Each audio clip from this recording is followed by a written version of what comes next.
మాసంలో వరాలందించే లక్ష్మీదేవిని వరలక్ష్మి రూపంలో మనం పూజిస్తాం.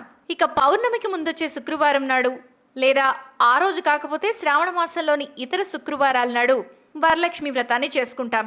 మరి వ్రతానికి కావలసిన సామాగ్రి, వాటి అవసరం ఏంటో తెలుసుకుందాం. అమ్మవారి పటం. ఈ పటాన్ని ఎంపిక చేసుకునే విషయంలో జాగ్రత్తలు పాటించాలి. పటంలోని అమ్మవారు నిలబడి కాకుండా కూర్చున్న భంగిమలో ఉండాలి.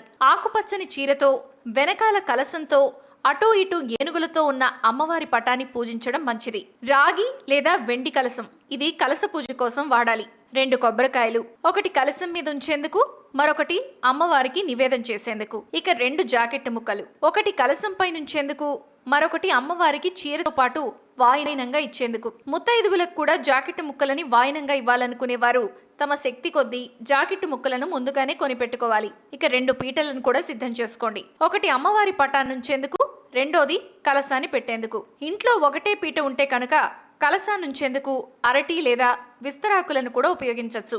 ఇక 1 కిలో బియ్యం. ఈ బియ్యాన్ని పీట లేదా ఆకు మీద పోసి దాని మీద కలసం పెట్టండి. 1 కిలో శనగలు. అమ్మవారికి ముత్తైదువులకు పంచేందుకు 1 కిలో శనగలు ముందు రోజే నానపెట్టుకుని ఉంచుకోండి.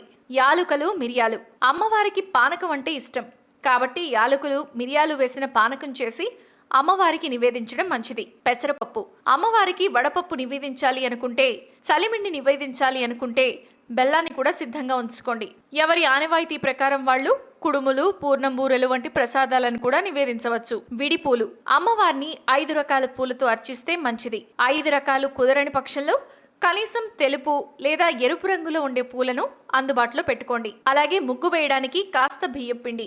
అమ్మవారి కలశానికి, పీటకు అద్దేందుకు, అమ్మవారికి తాంబూలంలో ఇచ్చేందుకు పసుపు కుంకుమలు, 2 డజన్ల గాజులు, ముత్తైదువులకి వాయనం ఇవ్వడానికి చీర, అమ్మవారికి పూజలో ఉంచేందుకు.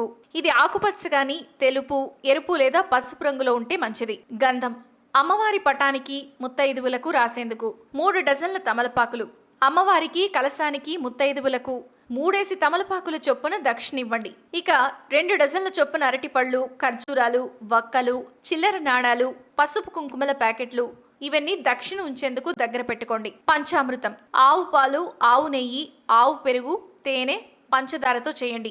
ఇక తోర పూజ సమయంలో అమ్మవారికి, మనకి కనీసం 3 ముత్తైదువులకు కట్టేందుకు 5 దారపోగులు. ఇవి కాకుండా ఇంట్లోనే ఉండే ఈ సామాగ్రిని కూడా పూజకు ముందుగా అందుబాటులో ఉంచుకోవాలి.